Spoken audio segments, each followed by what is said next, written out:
नमस्कार बच्चों, आइए कुछ बातें करते हैं। बच्चों, उत्तरदायित्व, जिम्मेदारी, इन शब्दों से आप अच्छी तरह परिचित होंगे। इन शब्दों को न केवल जानना बल्कि इनका निर्वाह करना एक बहुत बड़ी बात होती है।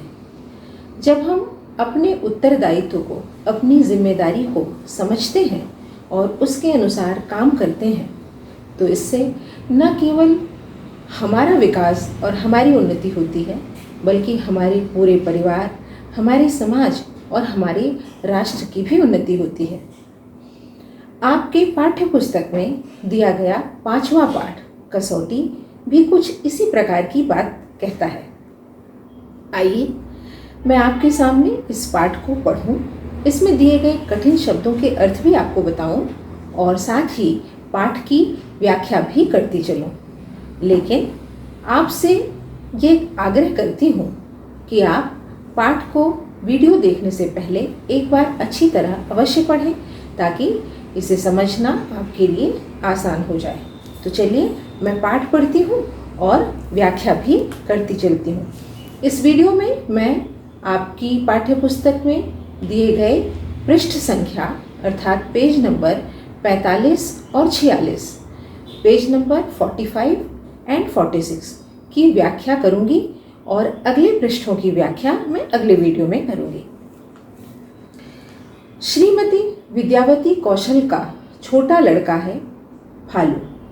यह कोई उसका नाम नहीं, नाम तो है अशोक और कहते हैं उसे फालू, तो यह हुआ उपनाम। अवस्था है 5 वर्ष, पर वह अकेला ही बहुत कुछ है। बालक भी, बूढ़ा सलाहकार भी, तरुण सेवक भी। इस पाठ में जिस बच्चे की चर्चा है वह 5 वर्ष का है। उसका नाम फालू है। फालू उसका उपनाम है, उसका असली नाम अशोक है। हम सभी के कोई न कोई उपनाम अवश्य होते हैं जिस नाम से हमें घर में प्यार से बुलाया जाता है, जिस नाम को हमारे दोस्त और मित्र जानते हैं और उसी नाम से हमें पुकारते हैं, उसे कहते हैं उपनाम। कहने को तो फालू 5 वर्ष का है, किंतु उसका व्यवहार कुछ इस प्रकार का है कि कभी वह बूढ़ा सलाहकार लगता है। सलाहकार का अर्थ है वह व्यक्ति जो सलाह दे, जो एडवाइस दे। कहने को वह 5 वर्ष का छोटा सा बच्चा है, किंतु कभी कभी वह एक बूढ़े सलाहकार का काम करता है, कभी वह एक तरुण सेवक का, तरुण का अर्थ होता है यंग, एक यंग सेवक अर्थात सर्वेंट, जो दास होता है हमारा, उसकी तरह काम करता है। और कभी कभी वह महज 5 वर्ष का एक छोटा सा बच्चा बन जाता है। अंधेरी रात में 2 बजे उसे गहरी नींद से जगाकर कहिए कि तबीयत खराब है बेटा, तो तुरंत कहेगा डॉक्टर को बुला लाऊं, और वह चलने को तैयार दिखाई देगा। वह इतना छोटा बच्चा है कि उससे इस प्रकार की आशा करना एक बहुत बड़ी बात है। ज़्यादातर यह होता है कि जब भी हमें कोई काम सौंपा जाता है तो हम उस काम से कन्नी काटते हैं, अर्थात हम उस काम को टालने लगते हैं। किसी न किसी बहाने हम उस काम को टालकर या फिर उस काम को किसी और पर सौंपकर निश्चिंत हो जाते हैं। मनुष्य का स्वभाव कुछ इसी प्रकार का होता है, किंतु फालू बिल्कुल विपरीत स्वभाव का है। यदि आधी रात का अर्थ है मिडनाइट, यदि आधी रात को भी उसे जगाकर कोई कहे कि तबीयत खराब है तो वह आलस नहीं करेगा। दूसरे बच्चों की भांति वह अपनी जिम्मेदारी को किसी और के ऊपर नहीं डालेगा, बल्कि दौड़ कर जाएगा और डॉक्टर को बुला भी लाएगा। क्या यह बालक का उत्साह ही है? ना, वह उस अंधेरी रात में अपने घर से दूर डॉक्टर के बंगले पर चला जाएगा और उसे जगाकर पूरी बात समझाकर ले आएगा। क्या हम कहें कि यह छोटे से बच्चे का उत्साह है, उसका एंथुजियाज्म है जो उसे इन कामों को करने के लिए प्रेरित करता है? नहीं, यदि हम ऐसा कहते हैं तो यह हमारी भूल है। ऐसा नहीं है। वह बालक सचमुच ही कुछ इस तरह का स्वभाव रखता है कि यदि उसे कोई काम सौंपा जाए तो वह उसे उत्साहित होकर पूरे मन के साथ, समर्पण के साथ पूरा करता है। क्योंकि डॉक्टर को बुला लाने का जो व्यवहार वह करता है वह साधारण बच्चे का व्यवहार नहीं है। अर्थात फालू में कुछ ऐसा है जो वह उसे अन्य बच्चों से अलग बना देता है। पिछले साल की बात है, मसूरी में हम तीनों घूमने चले। बसंत सिनेमा के पास ही है बच्चों का खेल घर।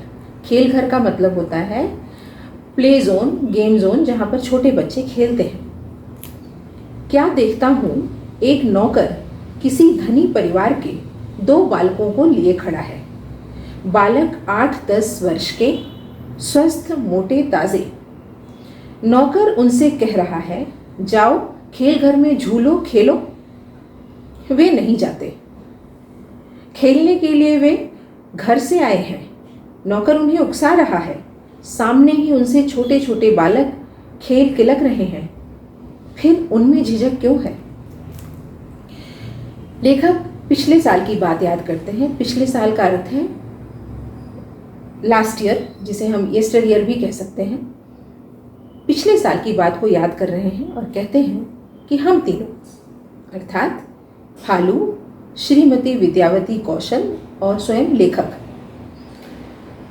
तीनों घूमने निकले तो रास्ते में एक खेल घर दिखाई पड़ा, जहां उन्होंने क्या देखा, एक नौकर किसी धनी परिवार के 2 बच्चों को लेकर खड़ा है। बच्चे काफ़ी स्वस्थ हैं, ऐसा नहीं लगता कि वे बीमार हैं और खेलने से झिझक रहे हैं। किंतु यहाँ तो वही स्थिति है। खेल घर में जहाँ अन्य बच्चे खेल रहे हैं, खिलक रहे हैं, आवाज़ें कर रहे हैं, एक दूसरे के साथ खुश हो रहे हैं, वहीं नौकर के साथ खड़े धनी परिवार के ये दोनों बच्चे खेलने जाने से झिझक रहे हैं। वे अन्य बच्चों के साथ घुल मिल नहीं पा रहे हैं। लेखक बड़ी कश्मकश में आ जाते हैं कि आखिर ऐसा क्यों है। बच्चे दूसरे बच्चों के साथ खेलने में झिझक क्यों रहे हैं? आइए अब पेज नंबर 46 देखते हैं। मैं ठिठक गया, देखता रहा पर वे बालक नहीं बढ़े। लेखक ठिठक गए। ठिठक जाना यानी रुक जाना, चकित होकर देखने लगना। किंतु वे दोनों बालक आगे नहीं बढ़े, वे खेलने के लिए नहीं गए। तब आगे बढ़कर मैंने उस नौकर से कहा, भैया जब तुम घर पहुंचो तो इनकी माँ से कहना कि एक खद्दर वाला मिला था, उसने आपको नमस्ते कहा है और यह संदेश भेजा है कि आप माँ तो बन गई पर आपको माँ बनना नहीं आया। अभी तक देश गुलाम था सो निभ गई, पर अब तो देश स्वतंत्र है। लेखक रुक गए। उन्हें यह सब कुछ बड़ा अजीब लगा कि बच्चे खेल घर के पास आकर रुके हुए हैं, खेलने जाने को तैयार नहीं हैं। लेखक आगे बढ़े और नौकर से कहा कि घर जाना तो इनकी माँ से कहना कि एक खद्दर वाला मिला था। बच्चों, खद्दर वाला का अर्थ होता है वह व्यक्ति जो खादी के कपड़े पहनता है, a person who is clad in khadi. और मेरी ओर से उन्हें नमस्ते भी कहना और मेरा यह संदेश उन्हें देना कि आप माँ तो बन गई हैं किंतु आपको माँ बनना नहीं आया। लेखक के इस कथन में एक बहुत ही बड़ी बात छिपी हुई है।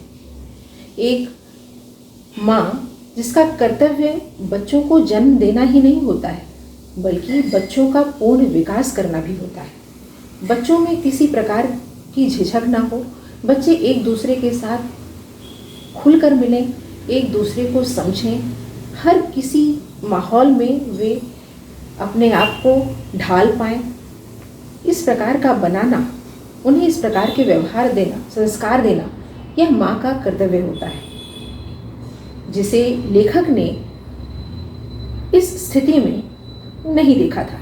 लेखक ने उस समय उन बालकों के व्यवहार से माँ के द्वारा दिए गए इन संस्कारों का अभाव पाया था। इसीलिए लेखक ने नौकर से कहा कि घर जाकर उन्हें मेरी ओर से मेरा यह संदेश अवश्य दे देना। अब तक तो निभ गई, अर्थात अब तक तो ये सारी बातें सही थी जो ठीक ठाक किसी तरह से चली, किंतु अब नहीं निभेंगी, क्योंकि अब तक देश स्वतंत्र नहीं था। अब हमारा देश स्वतंत्र है। अब हर नागरिक को सोचने और समझने के अधिकार हैं। यदि नागरिक अपने अधिकारों का, अपने कर्तव्यों का पालन नहीं करता है, उन्हें सही समुचित रूप से नहीं समझ पाता है, तो उसका विकास नहीं होगा।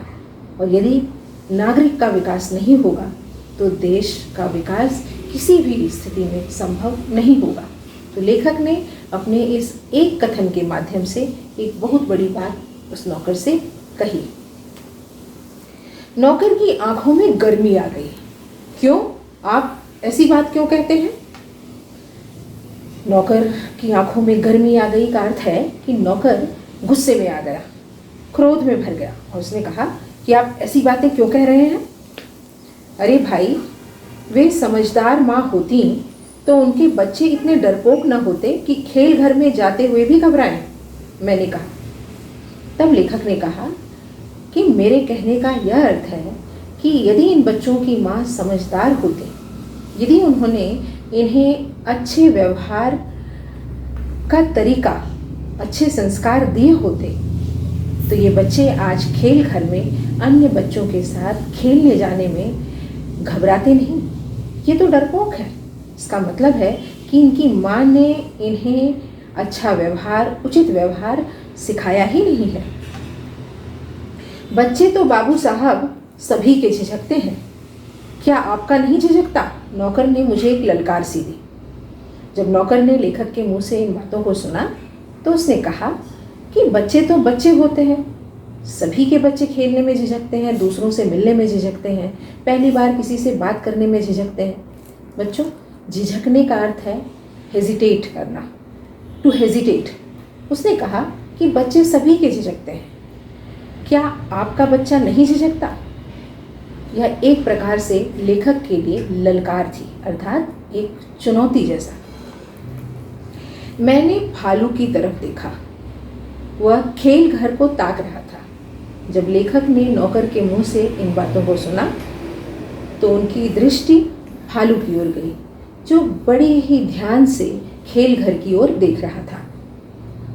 बढ़ावा देते हुए मैंने कहा, भालू, हम घूमने जा रहे हैं, तू जा झूल खेल, हम लौटते समय रात में तुझे ले लेंगे।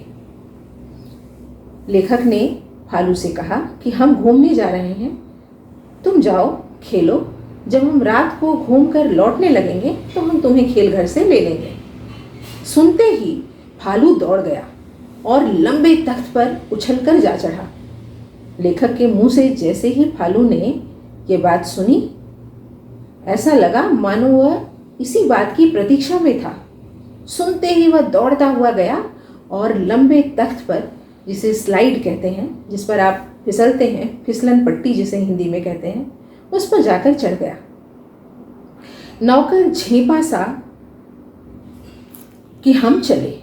नौकर झेप गया, अर्थात शर्मिंदा हो गया, और लेखक और विद्यावती कौशल दोनों घूमने के लिए आगे चले गए। भालू की किलकारी दूर तक हमें सुनाई देती रही। किलकारी का अर्थ होता है बच्चों के मुंह से निकलने वाली आवाज़ें। बच्चों के मुंह से आवाज़ें निकल रही थी, भालू के मुंह से आवाज़ें निकल रही थी जब वह खेल रहा था। लेखक को यह आवाज़ दूर तक सुनाई देती रही। खेल घर 9 बजे बंद होता है। उससे पहले हमें लौटना था, पर कोई मिल गया। हम 9:30 बजे खेल घर पहुंचे। ज़्यादातर यह होता है कि खेल घर 9 बजे बंद हो जाया करता था, और लेखक को 9 बजे के पहले वहाँ लौटना था, किंतु रास्ते में कोई मिल गया जिससे बात करने में लेखक को समय का ज्ञान न रहा, और वे 9:30 बजे खेल घर पहुँचे। हम चिंतित थे। लेखक को, श्रीमती विद्यावती कौशल को चिंता थी कि बेचारा भालू उनके देर से पहुंचने पर पता नहीं किस स्थिति में होगा, कि भालू अकेला रो रहा होगा। आज शाम में आकर बड़ी भूल की, पर देखते हैं कि भालू वहाँ अकेला खड़ा है। हमें देखते ही वह खिलखिलाकर दौड़ा और लिपट गया। जैसे ही भालू ने लेखक को और अपनी माँ को साथ में देखा, वह खिलखिलाकर गया और उनसे लिपट गया। भालू और बच्चों से अलग था। यदि यहाँ पर कोई दूसरा बच्चा रहा होता तो शायद वह रोता, किसी कोने में पड़ा सुबक रहा होता, डर रहा होता, घबराया हुआ होता। किंतु भालू अन्य बच्चों की तरह नहीं था। उसने मुसीबत में धैर्य नहीं खोया और अपने धैर्य को बनाए रखा और चुपचाप खड़े होकर उनकी प्रतीक्षा करता रहा। बच्चों, मनुष्य वही होता है जो किसी भी मुसीबत के समय अपना धैर्य ना खोए, अपना धीरज ना खोए, उसे बनाए रखे और आगे बढ़ता रहे। तभी वह जीवन में सफलता पाता है और विकास करता है। बच्चों, यहाँ तक पाठ को अच्छी तरह पढ़िए और वीडियो के माध्यम से पाठ को समझने का प्रयास कीजिए। आगे के पाठ की चर्चा मैं अगले वीडियो में करूँगी। तब तक के लिए धन्यवाद।